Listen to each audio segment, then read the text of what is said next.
Hi and welcome to my Gammans YouTube channel. This week I've got a seascape for you. As you can see, it's in very traditional sunset colours with really bright pinks and oranges, which I thought would be nice as we've had some really lovely summer sunsets recently. As per usual, please do like and subscribe and let me know what you thought of the video, but most importantly, enjoy it. So in order to achieve that really bright sunset, I'm going to start layering up the colours from the centre upwards. So I'm going to start with those yellows and the oranges and those bright pinks. And it's really important to get them really vivid and thick so that they can cover the blue background and so that they're really at their brightest and most effective. You can see I start with the oranges and the yellows towards the centre, and then as I'm working my way out where the sky gets further and further into the distance and higher up, I'm using the purples and the pinks, and that's again to integrate with the background colour of the blue.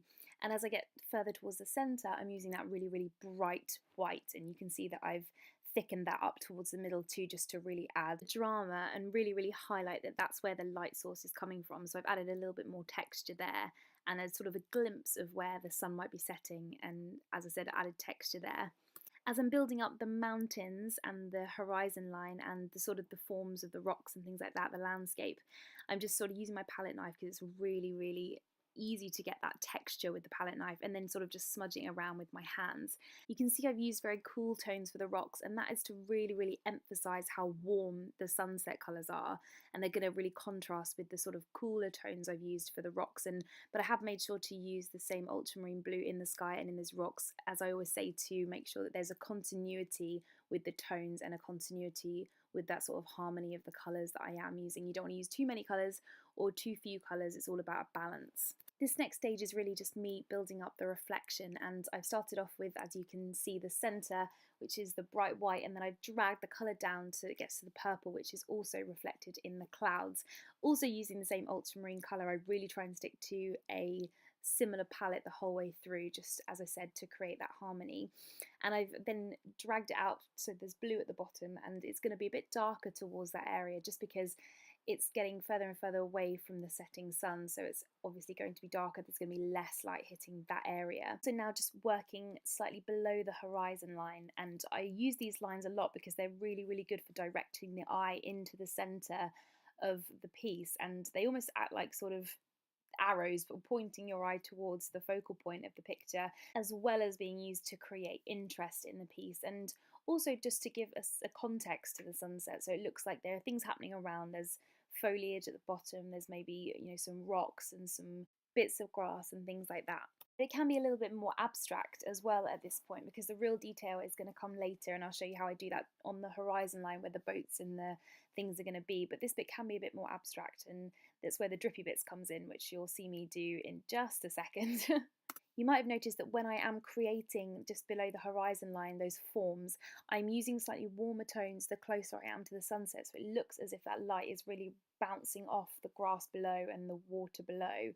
So these bits, it sort of goes from ready warmer tones to slightly cooler tones as I get further and further down. You can see me now using blue and black.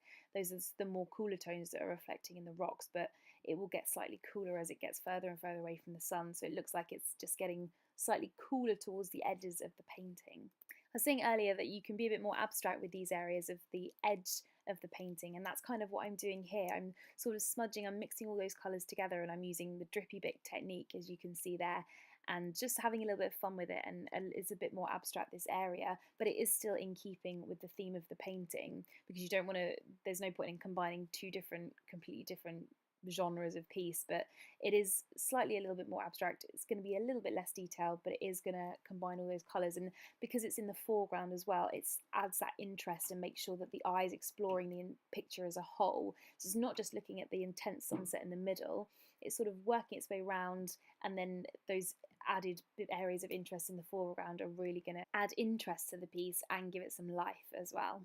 But as well as adding creatively to the picture, those drippy bits are also going to play a role in the formal elements of the piece, so they're going to balance it out. And I talk about this a lot because the piece is very horizontally structured, with the horizon line being so prominent across the centre of the picture.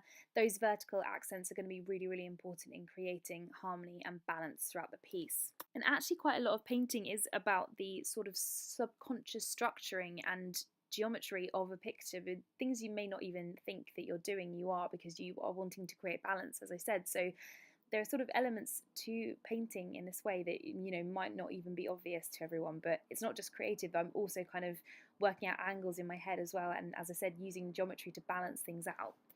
And that also includes the clouds I'm putting in right now. So I've used that purple that you can see in the sky, and that's made up of the same magenta that I've used to do that burst of colour. And I've also used the same ultramarine blue, which features all around the painting, to create those clouds and just to add interest, a bit of movement to the piece. And then of course there's the detail in the background, which I mentioned earlier, and I achieved this with a palette knife because it's easy to get a thin line, and also just because it's easy to build up a thicker paint as well onto the palette knife and sort of spread it around in that way. Also avoids creating too much detail by using a palette knife as well. Because you want it to still look blurry and in the distance too. There's a close-up there for you. And I've also used a blowing technique as well to create that dappledy light spray effect of water and light combined. Just doing a few final finishing touches at this stage, just making sure that everything works harmoniously together and the composition is all there and the colours blended and everything like that. Just final finishing touches. And there is the finished piece. So there you go, that was my seascape video. I really hope you enjoyed watching. Please don't forget to subscribe on your way out, and see you next week.